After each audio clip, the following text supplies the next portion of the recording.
The wall had been there longer than the HOA president herself. Solid concrete, clean lines, clearly marking the edge of my property. I built it years ago after a proper survey, permits approved, inspections passed, the whole boring legal process. It wasn't flashy, but it did its job. Privacy, security, and a clear boundary no one could accidentally cross. Or so I thought. One morning, I found a bright orange notice taped to the wall. Unauthorized structure, scheduled for demolition. My name wasn't even spelled right. No prior warning. No hearing. Just a deadline and a signature from the HOA president. I laughed at first. Then I reread it. Then my stomach tightened. I wasn't even in the HOA. My property sat right next to their boundary, but it was explicitly non-HOA land. Always had been. The wall? Entirely on my side. I knew that. The county knew that. The surveyor definitely knew that. Apparently, the HOA president didn't, or didn't care. I called the HOA office. No answer. I emailed. Got an auto reply about office hours. Meanwhile, the notice clearly stated demolition crews were authorized to proceed within 72 hours. That's when I realized this wasn't a mistake. This was a power move. Later that afternoon, I saw her in person. She walked up with 2 board members trailing behind her like backup dancers. Clipboard in hand. Smug smile locked and loaded. She pointed at the wall and said, "This violates HOA guidelines. It's being removed." I calmly told her she had no authority over my property. She didn't even blink. "We've already reviewed it," she said. "Our map shows this wall is encroaching. You can either cooperate or we'll bill you for the demolition." That word, map, caught my attention, because I had one too. And unlike hers, mine came directly from the county assessor, complete with survey stamps, coordinates, and recorded boundaries. I didn't argue. I didn't raise my voice. I just asked one question. "Are you absolutely sure you want to proceed?" She smirked. "Very." That was the moment I stopped trying to explain and started preparing to prove. I went inside, opened my filing cabinet, and pulled out the folder I hoped I'd never need. Inside was the official survey, the recorded plat map, and the county's boundary overlay, documents that didn't care about HOA opinions or power trips. When I walked back outside, she was already on the phone, clearly arranging something. Probably demolition crews. She had no idea that in about 5 minutes, her entire case and her confidence was about to collapse. The next morning, I didn't wake up angry, I woke up focused. I laid the documents out on my kitchen table like evidence in a trial. The original survey, the county plat map, the assessor's boundary overlay, even the email confirmation from the zoning office dated years back, explicitly stating my property was outside HOA jurisdiction. Every page was stamped, signed, and recorded. This wasn't opinion. This was fact. Meanwhile, the HOA president wasted no time escalating. By noon, I received a certified letter taped to my gate. Same threat. Same deadline. But this time it included a new line. Failure to comply will result in immediate enforcement action. No explanation. No appeal process. Just authority, assumed and unchecked. Then I saw the trucks. 2 pickup trucks with contractor logos slowly cruised past my house, stopped near the wall, and took photos. One of the workers measured the length of the wall with a laser tool. I stepped outside and asked who sent them. HOA, one of them said casually. We're scheduled to demo next week. I told them to leave. They hesitated until I mentioned trespassing on non-HOA land and recording them on video. They left quickly. That was the moment I realized how far this had gone. She wasn't bluffing. She was fully prepared to destroy my property first and argue later. So I called the county. Within an hour, I had a zoning officer on the phone who sounded very interested in the words, HOA demolition order on non-HOA land. He asked me to email the documents immediately. I did. 10 minutes later, he called back. You're correct, he said. They have zero authority here. He offered to send written confirmation. I asked for more than that. I requested an official boundary verification map, the kind that comes straight from the county GIS system, sealed, time-stamped, and impossible to dispute. He agreed. That afternoon, the HOA president emailed me again. Short. Sharp. Demolition will proceed as scheduled. Any interference will be considered obstruction. I didn't reply. Instead, I waited. The following day, the county email arrived. Attached was the map, the kind that ends arguments. Clear property lines. Bold color coding. My wall sitting comfortably inside my boundary, not even close to theirs. The HOA line wasn't just wrong, it wasn't even adjacent. I printed 3 copies.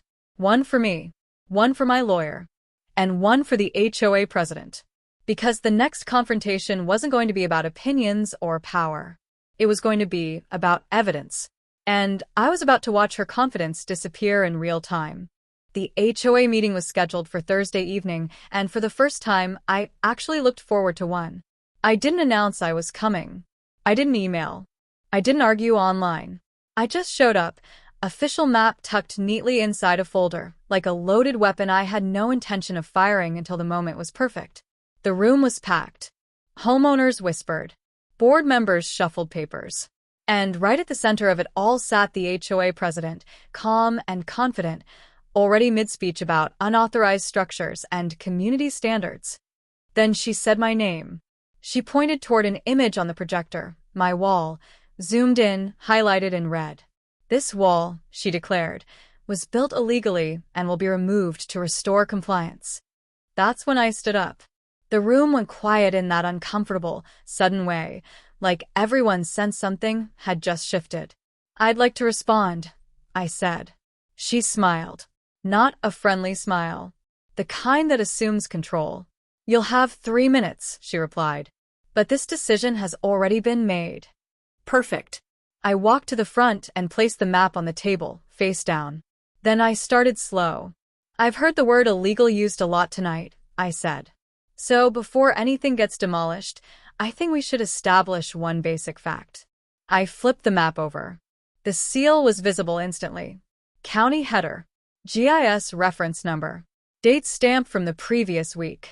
I didn't explain it yet. I just let it sit there. This, I continued, is the official county boundary verification map. Not a survey I ordered. Not something I printed off Google. This comes directly from the county GIS office. I tapped the page once. And according to this map, my property is not part of this HOA. The room erupted. People leaned forward. Someone asked, "Wait, what?" Another homeowner whispered, "Are you serious?" The president's smile vanished. She leaned in, squinting at the map.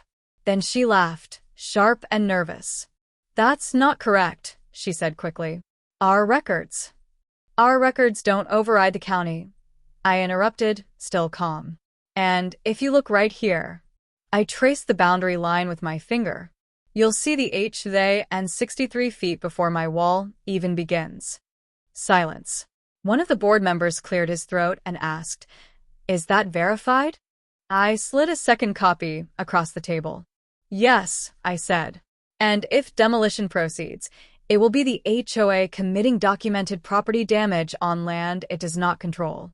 The president didn't sit back down. She froze. Because for the first time, this wasn't a homeowner pushing back. This was proof. And everyone in that room knew it. You could feel the air leave the room. The HOA president opened her mouth like she was about to argue, then stopped. She looked down at the map again, then at her own printed packet, flipping pages faster than confidence could keep up. One of the board members leaned over, whispering urgently.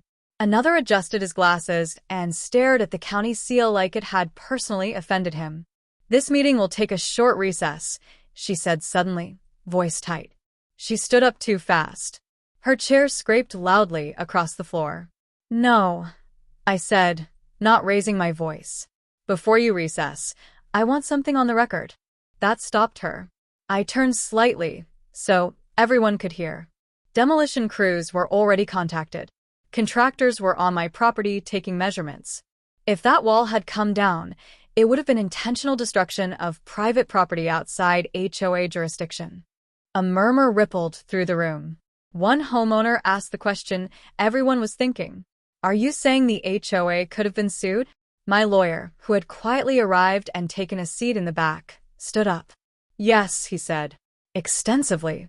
That's when panic fully replaced arrogance. The president tried to regain control. This is clearly a misunderstanding based on conflicting maps. There are no conflicting maps, my lawyer replied. There is one official map. And then there is whatever you're using. He gestured to her papers. Proceeding with demolition after receiving this information would expose the HOA and individual board members to personal liability. Personal liability. That phrase hit hard. One board member immediately asked, "Are we personally on the hook for this?" Another said, "Why were we never shown this boundary issue before?" The president snapped, "Because it's irrelevant." "It's very relevant," someone else cut in. And just like that, the room turned on her. A motion was made to suspend demolition immediately. It passed unanimously. Another motion followed, to formally review the HOA's boundary records and enforcement authority. Passed again. Then a third motion, to refer the president's actions to legal counsel for review. She sat down slowly. Her voice, when she spoke again, was flat. "This meeting is adjourned." But it didn't end there. The next day, I received an email, not from the president, but from the HOA's attorney. Polite, careful, apologetic. They requested copies of the county map and asked for confirmation that I would not pursue legal action at this time. I forwarded the email to my lawyer and let him respond. Within 48 hours, the demolition order was formally rescinded in writing. The violation notice was withdrawn. And a new notice went out to all residents clarifying the HOA boundary limits, something they had apparently never done before. The president, meanwhile, went silent. No emails. No statements. No more smug walk-bys near my property. But I knew better than to assume it was over. Because people who overreach like that don't just make mistakes. They get exposed. And exposure has consequences. The consequences came quietly, but they came fast. A week after the meeting, a notice appeared on the HOA website. No headline. No announcement. Just a small update buried in the document section. Boundary records correction. Revised HOA jurisdiction map. The new map matched the county's version exactly. The old one used for years to justify fines, threats, and enforcement was gone. So, was the HOA president. She didn't resign publicly. There was no farewell email, no explanation, no attempt to save face. Her name simply disappeared from the board roster. An interim president was appointed, and the first thing they did was send me a certified letter. It wasn't offensive. It wasn't aggressive. It was an apology. They formally acknowledged that the HOA had no authority over my property, that the demolition order had been issued in error, and that no future enforcement action would ever be taken against my land or structures. They also confirmed, in writing, that any contractor who returned to my property without permission would be considered trespassing. My lawyer framed that letter. Neighbors started stopping by after that. Some apologized for not speaking up earlier. Others admitted they'd always suspected the boundaries were wrong but were afraid of retaliation. One couple even said my situation made them request a review of their own fines from past years. Turns out, when one map falls apart, others tend to follow. A month later, I received confirmation from the county that the HOA had been officially warned for misrepresenting jurisdictional boundaries. Not fined. Not punished. But flagged. The kind of mark that makes lawyers nervous and boards cautious. The wall never came down. Instead, it became something else entirely, a symbol, not just of a boundary but of proof. Proof that authority only exists when it's backed by facts. Proof that confidence collapses the moment it meets documentation. Proof that the most dangerous thing to a power trip is a piece of paper with a seal on it. I didn't celebrate. I didn't post online. I didn't escalate. I just kept the map. Because the real win wasn't embarrassing the HOA president. It wasn't stopping the demolition. It was knowing that if anyone ever tried again, if another clipboard, another notice, another smug smile appeared at my gate, I wouldn't need to argue. I'd just pull out the map and let silence do the rest. The funny thing is, ever since then, the HOA has been unusually polite. Emails are carefully worded. Notices are double-checked. Enforcement letters now come with disclaimers and appeal options. Power learned restraint, not because it wanted to, but because it had to. And that's the lesson here. You don't beat overreach by yelling. You don't stop intimidation with threats. You don't win by being louder. You win by being right. You win by being prepared. You win by having the document they don't want to see. Because when authority meets evidence, it freezes.